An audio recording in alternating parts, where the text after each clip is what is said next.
and art by Dan Jurgens. It's a really good opening chapter. Some very good character development here for Matthew Ryder. Goodwin really gives the reader a sense of just how much hatred Matthew has, not just for the monarch, but for the environment, for the world which he's living in. We get a really good sense of mystery surrounding the monarch. It's actually a really good looking costume. There's no way to look at the costume and say, oh, yeah, I know which hero ends up becoming the monarch. And in fact, later on in the story, Wave Rider is very right to comment that people are just assuming that the monarch is a male, but it could very well be a woman underneath that suit of armor. So then, Armageddon 2001, issue 1, leads into the first annual, or the first chapter of the main body of the story, and that comes in, just looking up the title here, one sec. Right, Superman Annual number 3, by writer Dan Jurgens and penciler Dusty Abel. This takes place prior to Clark Kent's marriage to Lois Lane. At this point, they're very happily engaged. And so Wave Rider, fortunately enough, has the ability to make himself invisible so that when he touches a person, they don't see him coming. They'll certainly feel a surge of energy. They might feel like they've blanked out for a few moments, but otherwise they don't know what's really happening. So Wave Rider touches Superman and looks into Superman's future. And we see as Superman is trying to take down Intergang, but it's Superman, so he's not taking any severe actions to take down people like Paul Mannheim. He's working within the extent of the law to stop Intergang's activities. And so Lois and Clark get married, but their happiness is very short-lived as Intergang accidentally detonates a nuclear device which destroys all of Metropolis. So all of the people that Clark Kent loves, save for Ma Kent, Lois, Jimmy, Perry, Cat Grant, everybody, the whole city of Metropolis is destroyed. And Clark Kent is shattered by this. In his grief, he finds love with Lana Lang. They get married. They take care of Ma Kent after Pa Kent passes away. And we see that the destruction of Metropolis has had a pretty serious psychological effect on the Man of Steel. As time passes, Superman modifies his costume. I'm thinking that the designers of the Injustice Gods Among Us game looked at this annual and saw the futuristic Superman costume here and said, yeah, we should tweak that a bit, and that'll give us our regime Superman costume. So Superman's wearing a costume that includes a high collar. He's wearing gloves. And he's become a much more proactive hero. He has decided that he's not going to negotiate with any individual, group, organization, or government that is in control of nuclear weapons. He is just going to step in and he is going to disarm them. He's not going to do it violently, not at first anyways. He's just going out to rid the world of nuclear weapons. But this becomes a growing obsession for the Man of Steel, and he soon runs afoul of a number of governments, including the American government. And things get really bad when Superman confronts an American submarine and he sinks the submarine.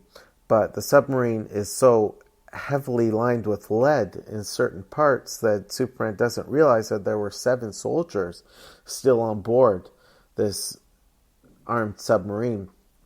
And so they all perish, and that makes Superman a murderer. Now, Batman is called in by the president to take down Superman, and he says, forget it. Superman is finally doing what he should have done years ago. And yeah, he's got a lot of guilt behind what he's doing. But I've never been one to be a government lackey, so I really don't buy your story about Superman killing sailors. Well, Justice League steps in, confronts Superman, who is quite angry, and Superman's actions lead to the death of Martian Manhunter. And that causes Batman to realize that his friend really is losing it. Lana is quite concerned for her part as she sees Clark referring to Superman as an entirely separate individual, and Superman even refers to his own wife as Mrs. Kent. And so in the end, we see Batman don a costume that looks very similar to the costume worn by a much older Batman in Frank Miller's The Dark Knight Returns, and he uses the kryptonite ring which Superman entrusted to him years ago to bring down the Man of Steel. So Monarch sees all of this and realizes that Superman faces a potentially very dark future, but even though it's a very dark future and Superman has that turn, he doesn't go so far as to become the Monarch. And so Wave Rider decides that Superman is a fascinating character who deserves further study, but now he's going to turn his attention elsewhere. And this leads Wave Rider to become involved in the story in Batman Annual number 15, titled The Last Batman Story. So, Wave Rider poses as a vagrant who's being attacked by a group of thugs in Gotham City. Batman shows up, makes a hoodlum scramble, and when Batman reaches for Vagrant's hand, that's when a physical connection is made between Wave Rider and Batman. And in 10 years' time, Wave Rider sees that an older Batman is found guilty of murder for accidentally killing the Penguin, and he's sentenced to death. Tim Drake, for his part, has entered politics and is about to be voted senator. And Batman is quite adamant that Tim cannot put on the costume and become Robin again. Tim's got to keep up the good fight, but as a non-costumed politician. And there are those who want to help Batman escape the death penalty. Anarchy, the anti-villain, actually tries to help Batman out. And Batman doesn't appear to go for it. There's a guard who feels that Batman is responsible for turning his son's life around years ago, and the guard wants to let Batman go, and Batman says, no, I'm not going to run. I killed the Penguin. I didn't mean to, but I'm older. I screwed up. Penguin's dead, so I need to honor the law and face my death. Well, it turns out that it wasn't Batman's fault that the Penguin died. The Joker, who had actually been freed some time ago and diagnosed as clinically sane by a team of doctors at Arkham Asylum, is the one who engineered the poisoning of the Penguin as payback for the Penguin trying to blackmail the Joker. So when Batman learns the truth, that's when he gets out of prison and he enters a final confrontation with the Clown Prince of Crime. Just gotta say, folks, it's a shame that there's such a bad taste in a lot of readers' mouths about the outcome of Armageddon 2001. And I know I haven't gotten to that yet, but still I need to address that here. The real shame of it is that the annuals that made up the body of the story were really well written. This Batman annual that I just spoke about here, you take away the introductory and concluding pages, and it feels like a really timeless Batman story. A Batman story that takes place in the future, but it's not a story that you have to read as part of any event, let alone Armageddon 2001. Just some really good writing and some really good art here on this story. Now, there's an important lesson which Wave Rider learns after making contact with Batman and looking into his timeline. Wave Rider was expecting that he'd see an outcome similar to what he saw in Superman Annual number 3, and that he was expecting to see an older Batman put on that Dark Knight Returns costume and take down the Man of Steel.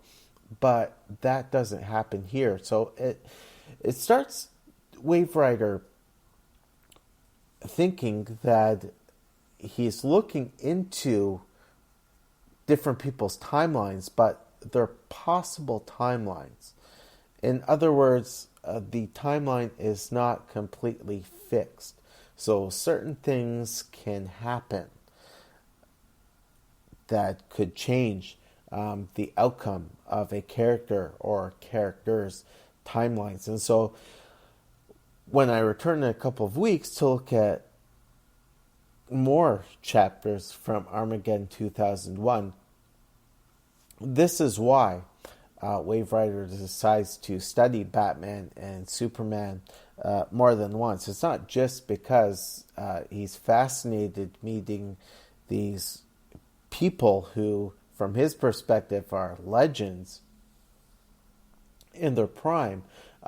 He needs to now explore a possibility that there are multiple timelines, and he has to rule as many of them out in his search for the mad despot known only as the Monarch.